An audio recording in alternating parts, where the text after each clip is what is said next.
Question 1 à 4. Conversation avec dessin. Vous allez entendre des conversations entre deux personnes.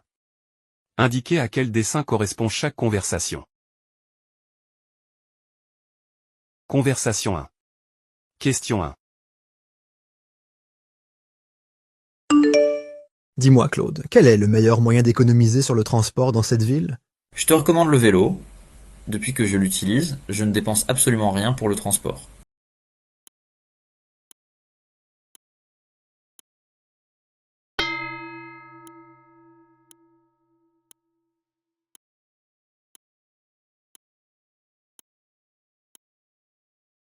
Conversation 2.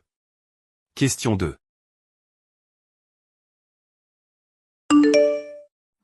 Je t'ai envoyé un message depuis hier, mais tu tardes à répondre.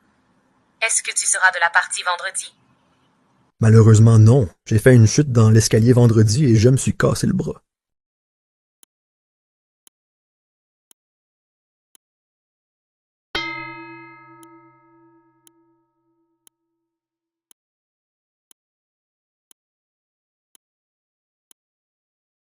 Conversation 3. Question 3. Salut Stéphanie. Je t'appelle pour te proposer de passer le week-end avec moi. On pourra faire du parapente. C'est très passionnant. J'adore faire ça. On se retrouve à quelle heure?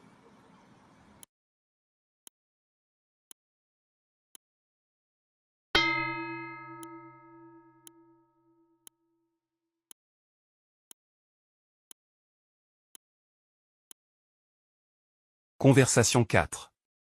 Question 4. Salut Jacques. Encore coincé au bureau et je ne suis pas sur le point de quitter. Pas de souci, Paul, on remet ça plus tard.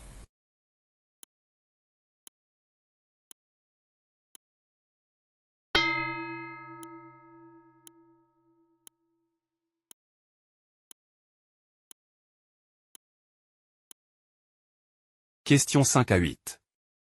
Annonce publique. Vous allez entendre des annonces publiques. Écoutez chacune des annonces et répondez à la question. Annonce 1. Question 5.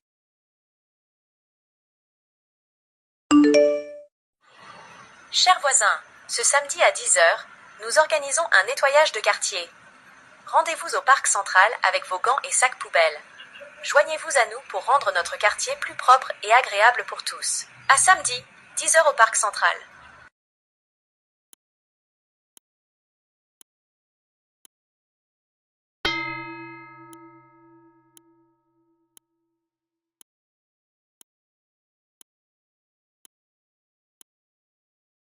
Annonce 2. Question 6. Chers visiteurs, un portefeuille marron a été retrouvé dans la section des livres jeunesse. Si vous avez perdu cet objet, merci de vous rendre à l'accueil pour le récupérer. Merci de votre attention.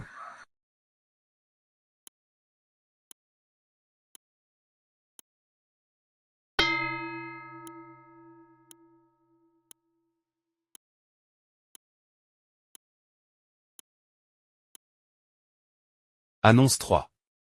Question 7. Bonjour à tous. Ne manquez pas notre grande braderie ce samedi au Parc Central. Des centaines de stands vous attendent de 9 h à 17 h. Venez nombreux pour profiter des bonnes affaires et de l'animation.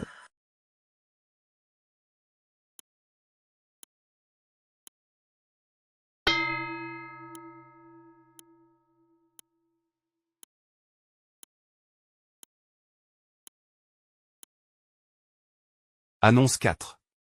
Question 8.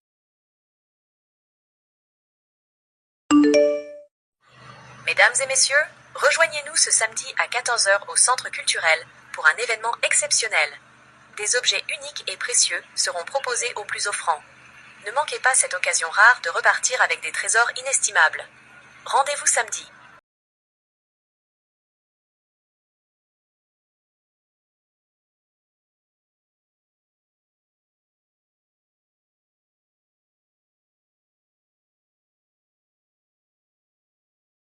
Questions 9 à 14. Messages sur répondeur téléphonique. Vous allez entendre des messages sur répondeur. Écoutez chaque message et répondez à la question. Message 1. Question 9. Je voulais savoir si tu as une place libre dans ta voiture pour le mariage de tante Odile. Je comptais y aller avec la mienne, mais finalement je ne pourrai pas. Tu m'appelles plus tard?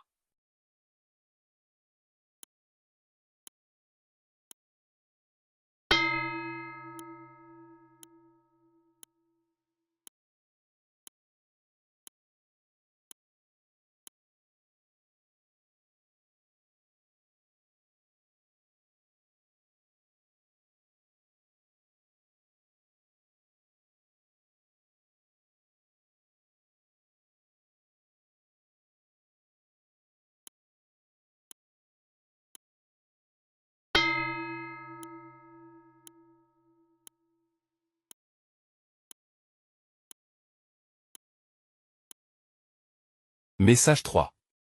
Question 11. Excuse-moi de t'appeler aussi tard, mais c'est parce que le bébé pleure sans cesse depuis un bon moment et je ne sais quoi faire pour y remédier. Voilà, j'ai besoin que tu m'aides.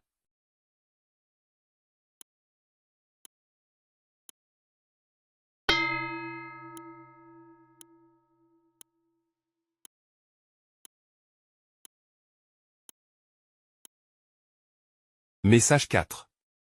Question 12.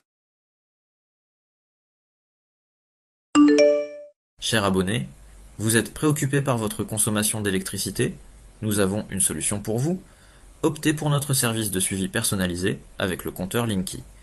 Il vous permet de surveiller en temps réel votre consommation et d'identifier les économies possibles. Contactez-nous pour plus d'informations et pour vous inscrire dès aujourd'hui.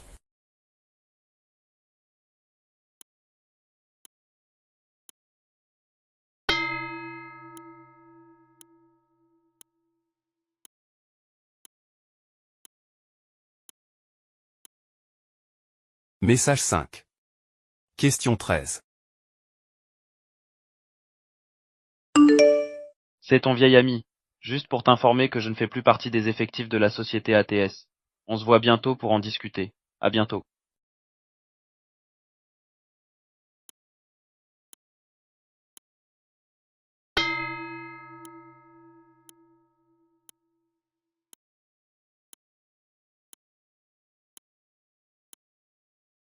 Message 6. Question 14. Bon, c'est Mathieu. Écoute, je n'ai rien à faire ce soir. Que dirais-tu d'aller boire un verre au Grand Lilas? Ça nous changera les idées. Rappelle-moi s'il te plaît.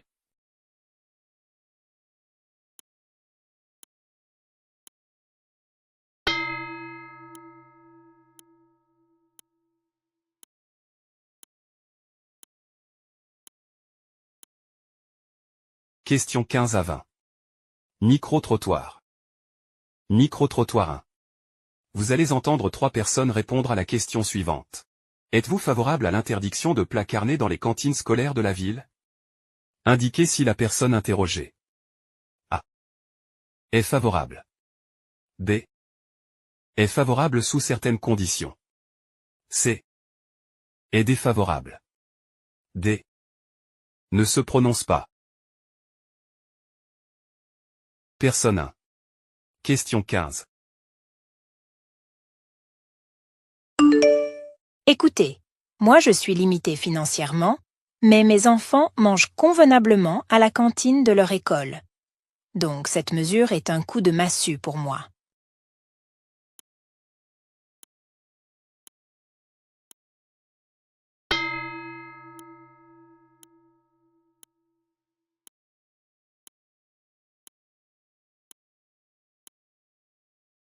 Personne 2. Question 16. Le tout n'est pas d'interdire la viande à l'école, même si cela peut favoriser une alimentation plus durable. Je pense que la mesure doit être accompagnée d'options équilibrées pour répondre aux besoins nutritionnels des enfants.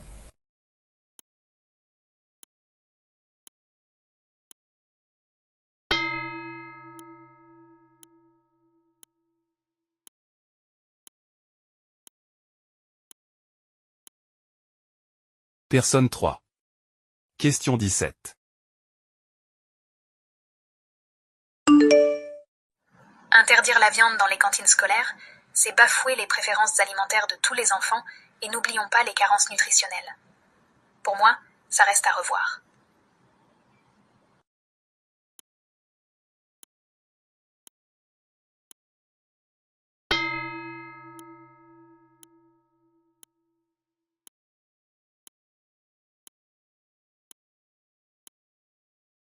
Micro-trottoir 2. Vous allez entendre 3 personnes répondre à la question suivante. Estimez-vous qu'il soit plus difficile de se faire de l'argent aujourd'hui qu'il y a 20 ans? Indiquez si la personne interrogée A. Estime que c'est plus difficile. B. Estime que c'est plus facile. C. Estime que les défis sont les mêmes. D. N'a pas d'avis sur la question. Personne 1. Question 18.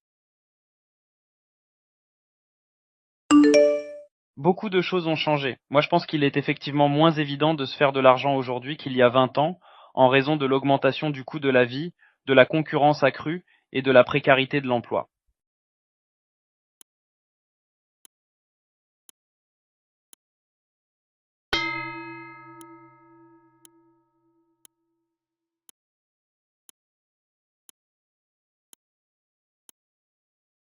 Personne 2.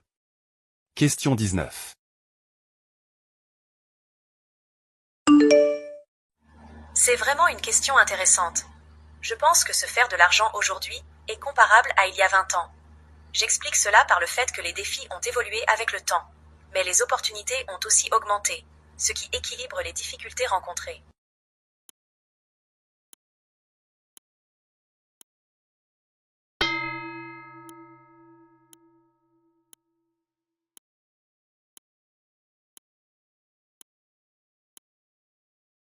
Personne 3. Question 20. Ça paraît évident, en fait, grâce aux opportunités offertes par la technologie et l'économie numérique. Aujourd'hui, se faire de l'argent n'est plus le parcours du combattant, on en gagne, hein, ce qui n'était pas du tout le cas à l'époque de nos parents, hein. C'était pas évident.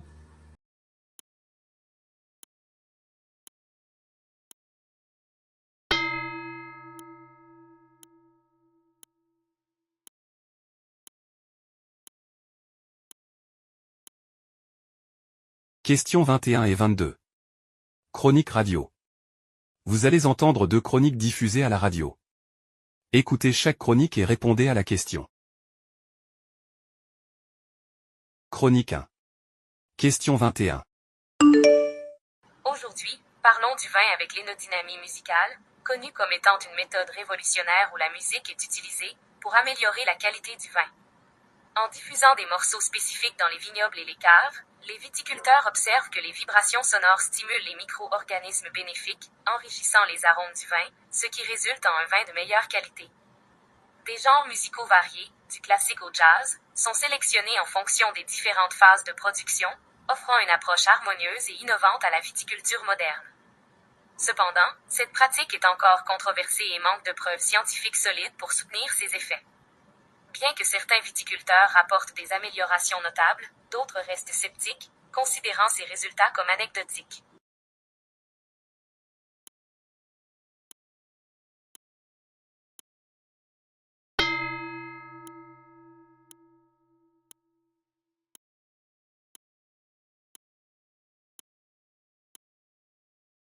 Question 22. Chronique 2. Aujourd'hui, allons à Québec, où il alimente déjà des trains, des voitures. Il pourrait un jour contribuer à propulser une partie de l'industrie du transport. L'hydrogène est un carburant qui n'émet aucun gaz à effet de serre. Il est qualifié de gris, bleu, vert, selon la façon dont il est fabriqué. Une production qui peut être polluante et dispendieuse. Mais des scientifiques s'intéressent à une toute nouvelle catégorie, l'hydrogène blanc. Le géologue Jasmin Raymond croit que le sous-sol du Québec contient des quantités importantes de ce combustible dont la production n'implique aucune émission de gaz carbonique, ce qui en fait une ressource particulièrement attrayante pour la transition énergétique. Des équipes de chercheurs québécois ont commencé à étudier les formations géologiques locales en se concentrant sur des régions comme les Appalaches et le bouclier canadien. L'objectif est d'identifier les gisements potentiels d'hydrogène blanc et d'évaluer la faisabilité de leur exploitation à grande échelle. Selon les premières estimations, ces réserves naturelles pourraient non seulement répondre à une partie des besoins énergétiques de la province, mais aussi positionner le Québec comme un leader mondial dans le secteur de l'hydrogène propre.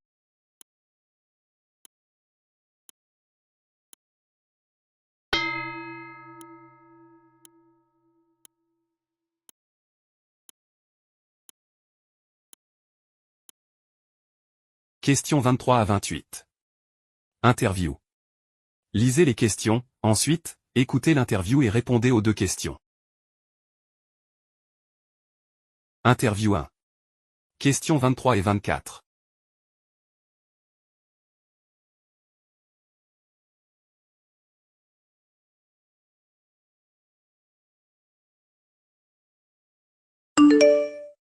Bonjour, Madame Brochu. Bonjour. Alors, on sent que les employés demandent plus, qu'il y a de plus en plus d'attentes de leur part. C'est ce que vous notez dans votre rapport. À quel point est-ce que les employés vont avoir le gros bout du bâton, les candidats pour l'an prochain? Je pense que cette tendance va continuer à se confirmer. Comme vous l'avez mentionné, les emplois sont nombreux, les candidats moins nombreux, donc ils ont l'embarras du choix. Ils vont rechercher de la flexibilité, ils vont chercher des emplois qui vont leur permettre de pouvoir continuer à se former, qui vont leur permettre d'évoluer dans un milieu sain et bienveillant. Donc, ils gardent le gros bout du bâton pour l'année prochaine, certainement. Quelles sont les demandes les plus fréquentes? Est-ce que c'est le salaire?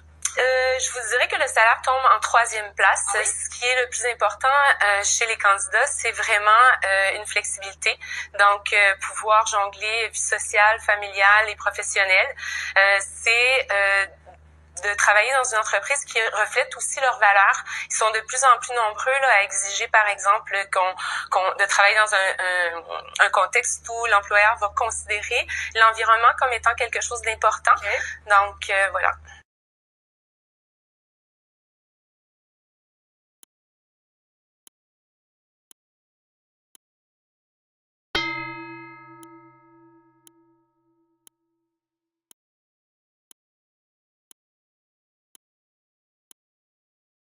Interview 2. Questions 25 et 26.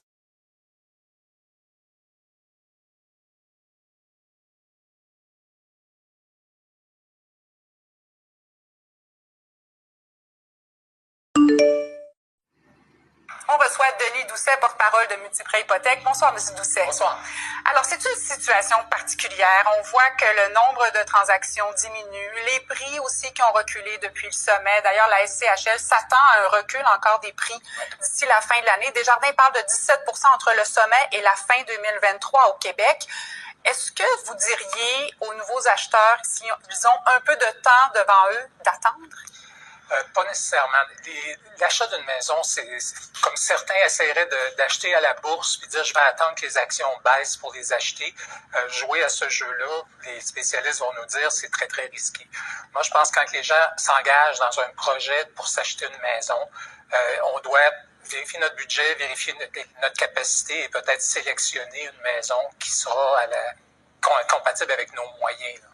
Justement, cette capacité d'emprunt, à quel point est-ce que les préautorisations qu'on peut obtenir des institutions financières tiennent compte de l'augmentation du coût de la vie, des autres dépenses qu'on peut avoir? Est-ce qu'on doit se fier à ça, aller jusque-là?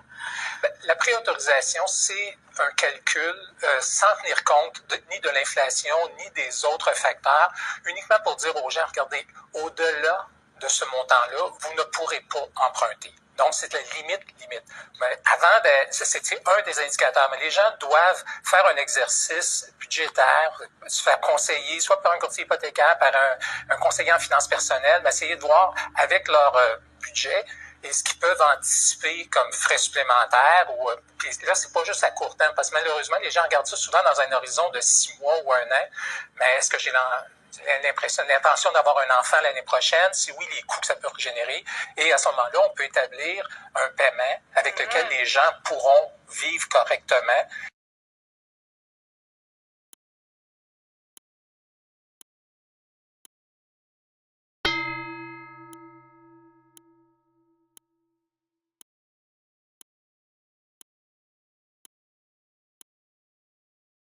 Interview 3. Questions 27 et 28.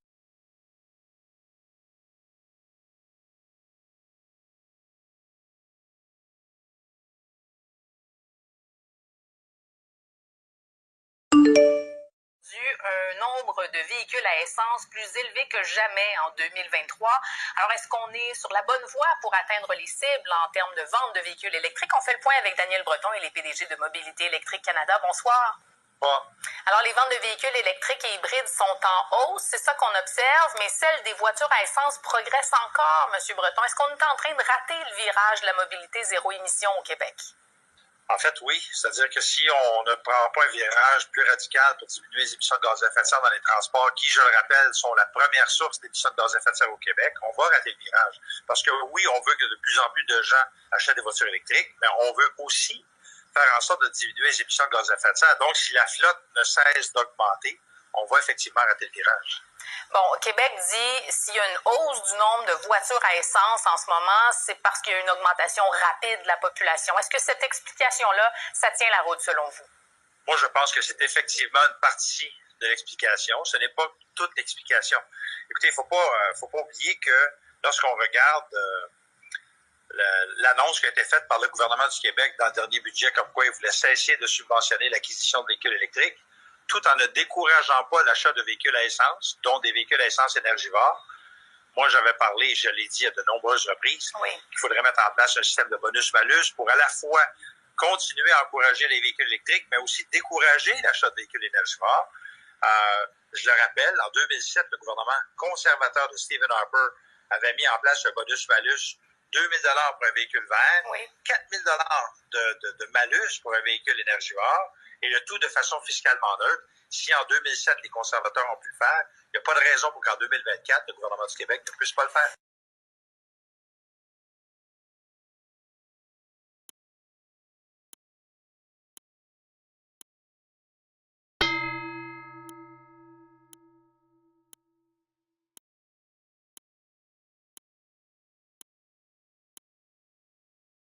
Questions 29 et 30. Reportage radio. Vous allez entendre un reportage radio. Écoutez-le, et répondez aux 2 questions. Seule province francophone au sein d'une Amérique du Nord anglophone, le Québec s'interroge sur son identité depuis des siècles. L'arrivée récente d'immigrants venus des 4 coins du monde rend cette question brûlante d'actualité. L'étude d'une sociologue sur le nouveau cours d'éthique et de culture religieuse relance le débat. Joël Quérin dénonce le multiculturalisme du programme. C'est vraiment l'idée selon laquelle il n'y a plus de culture commune, il n'y a plus d'identité nationale, il n'y a que des cultures les unes à côté des autres. Est-ce que c'est le rôle de l'école d'enseigner le multiculturalisme pendant 10 ans? Alors qu'au Québec, en très grande majorité, les gens sont contre le multiculturalisme. La grande majorité de la population propose un autre modèle d'intégration qui est celui d'une intégration des nouveaux arrivants à une culture fondatrice. Inquiet, le Parti québécois, qui lutte pour un Québec indépendant, a d'abord réclamé le retrait du cours avant finalement de prôner un comité parlementaire sur la question. Les concepteurs du programme soutiennent pourtant que le catholicisme et le protestantisme pratiqués au Québec ont la prépondérance sur les autres courants religieux enseignés aux élèves. Le philosophe Luc Bégin. Ce n'est pas un déni de soi, c'est une affirmation, un appel à une affirmation davantage solide, fondée de ce que l'on est. Bien entendu, ça peut avoir des impacts sur l'identité québécoise. À partir du moment où la société québécoise s'ouvre à l'immigration comme elle le fait maintenant, on ne peut pas penser qu'il n'y aura aucune modification de cette identité québécoise. Mais l'identité, c'est quoi? C'est quelque chose qui est constamment en mouvement. Selon le concepteur du programme, les enfants apprennent à dialoguer avec les autres et à éviter les préjugés. Jean Simon suit le programme à l'Institut Saint-Joseph de Québec. Si jamais on voit quelqu'un de différent, mettons une autre religion, on va être préparé, on ne le rejettera pas parce qu'on va savoir pourquoi il est comme ça. On va comprendre pourquoi il n'est pas comme nous, pourquoi il a des opinions contraires aux nôtres. Même si quelqu'un nous demande quelque chose, il faut rester comme on est, il faut continuer à croire ce qu'on veut croire, puis il ne faut pas se laisser influencer. Cet appel à l'ouverture n'inquiète pas que les francophones. Des immigrants ont peur aussi que leurs enfants s'assimilent trop vite à la culture québécoise. Pascal Guéricola, Québec, RFI.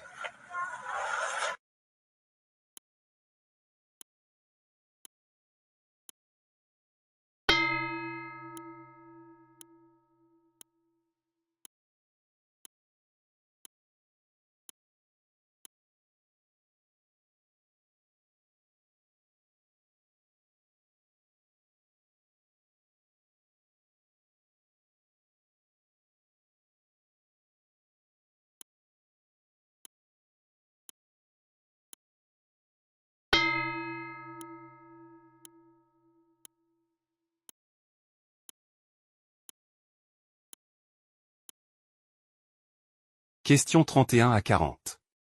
Documents audio divers. Vous allez entendre divers documents audio.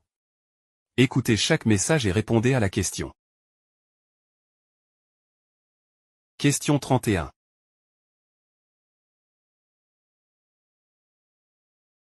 On voit de moins en moins d'argent comptant dans l'espace public, il y a de plus en plus de commerces qui le refusent. Et ce que me dit Alexandre Plourde d'Options Consommateurs, c'est que les banques, elles, veulent se diriger vers un système comme ça parce que l'élimination de l'argent comptant, ça représente énormément d'avantages pour les banques.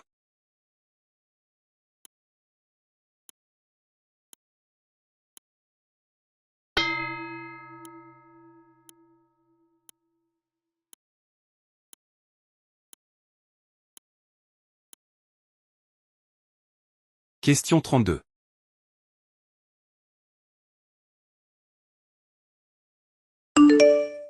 La technologie est en plein essor au Nigeria. Des étudiants en génie mécanique et diplômés de l'université de Lagos ont fabriqué une voiture électrique. Avec du matériel récupéré au niveau local, ils ont pu mettre sur pied ces moyens de locomotion.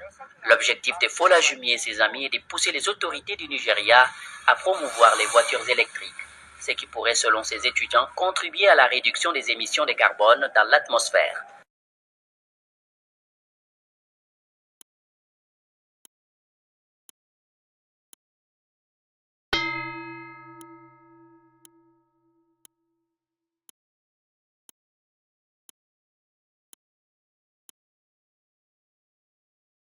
Question 33.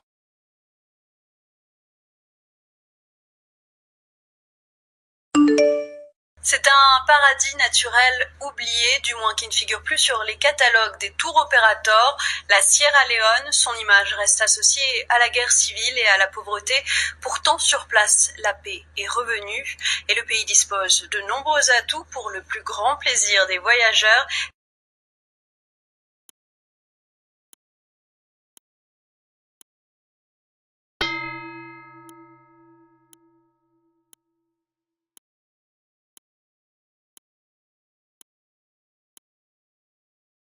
Question 34.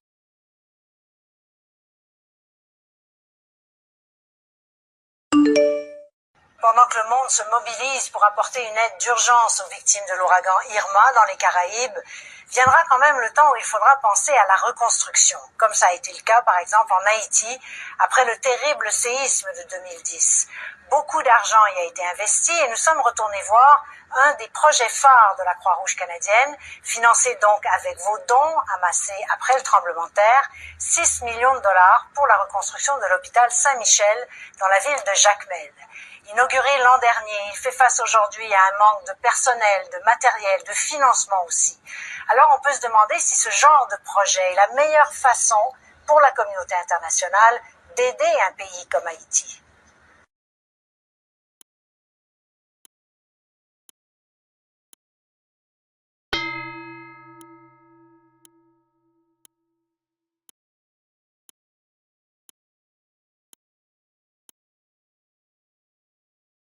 Question 35.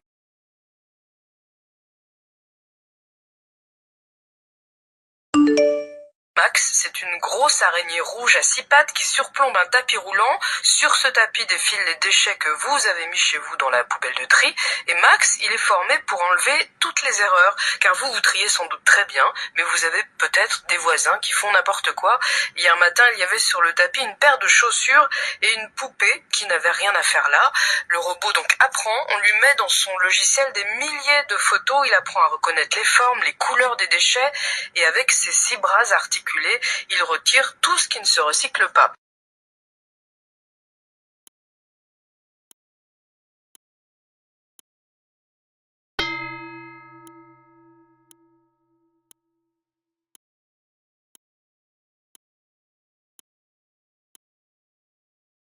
Question 36.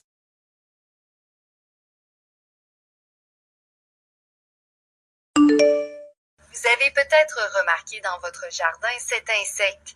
Le frelon européen gagne du terrain au Québec. 2 fois plus gros qu'une guêpe indigène, il peut sembler intimidant. Les guêpes indigènes mesurent entre 7 et 18 mm en incluant les reines, alors que les frelons européens sont entre 18 et 25 mm, jusqu'à 40 mm pour les reines. Les risques sont donc plus importants pour les personnes allergiques si elles se font piquer. Avec les changements climatiques, guêpes et frelons seront de plus en plus présents.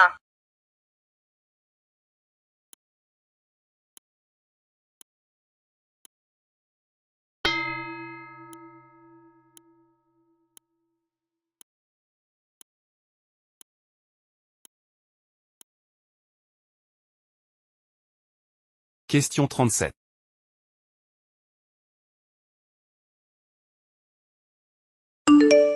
C'est de trouver les moyens réels d'avoir une place de stationnement.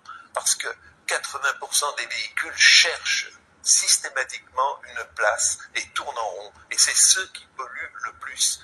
Parce que si on reprend l'effet diesel qui est à la mode aujourd'hui, eh bien on s'aperçoit très bien que l'effet diesel aujourd'hui, c'est que lorsque les voitures roulent au pas, qu'elles polluent le plus. Pas seulement les diesels, mais on parle du diesel particulièrement. Donc, essayons de trouver des solutions de stationnement pour ceci.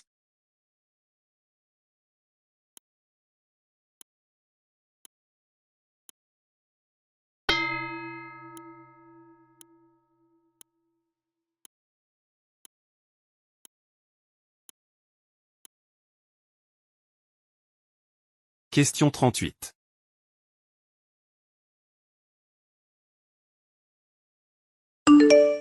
Session de rattrapage à l'Université de Lille. Ici, on enseigne l'homéopathie depuis 10 ans. Chaque année, ils sont une trentaine d'étudiants à passer le diplôme. Pourtant, cette orientation est loin de faire l'unanimité au sein de la Corporation des médecins. La bataille ne date pas d'hier, dernière offensive en date, celle de l'Académie de médecine. Dans un communiqué virulent, elle vient de réclamer l'arrêt total du remboursement des remèdes homéopathiques, dont l'efficacité resterait à prouver.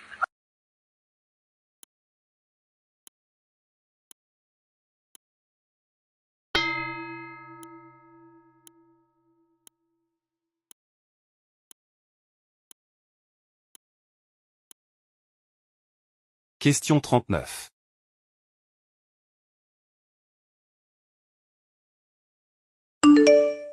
Il y a 4 ans, vous étiez très nombreux à y goûter pour une première fois. Et pour plusieurs, ça a été un véritable coup de foudre. Le télétravail. Lorsque le monde a basculé dans la pandémie, le travail s'est transformé à jamais. On le voit aujourd'hui, quand le gouvernement fédéral essaie de ramener ses fonctionnaires au bureau 3 jours semaine, ça soulève une levée de bouclier. C'est une des nombreuses preuves que le télétravail, ce n'est pas qu'une solution temporaire à la pandémie. Et ça continue de transformer nos habitudes, nos villes. Le centre-ville de Montréal n'a jamais été aussi calme. Près de 20% des espaces à bureaux sont inoccupés. C'est 2 fois plus de locaux vides qu'avant la pandémie. L'impact est durable. Les bureaux vacants du Grand Montréal pourraient remplir l'équivalent d'au moins 13 fois la place Ville-Marie. Et cette tendance va prendre de l'ampleur au cours de la prochaine décennie.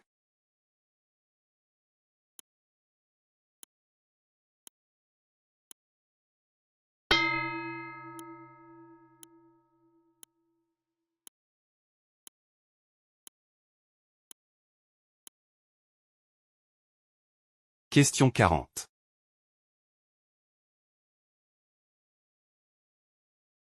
Dans les pouilles, en Italie, on produit de l'huile d'olive depuis des siècles. C'est un pilier de l'économie de la région. Aujourd'hui, près de 15% de la production mondiale vient d'ici. Mais cette production est fragilisée. Les oliviers de Luigi D'Amico ont été ravagés par des mouches et une bactérie destructrice, Xylella fastidiosa. Au cours des derniers mois, les vents plus chauds que d'habitude ont favorisé la prolifération de ces parasites. Résultat, les arbres centenaires sont malades, la qualité des olives laisse à désirer et les rendements, beaucoup moins importants, entraînent des pénuries. Et ce problème ne se limite pas à l'Italie. Que ce soit la sécheresse en Espagne ou encore les inondations et les feux de forêt dévastateurs en Grèce.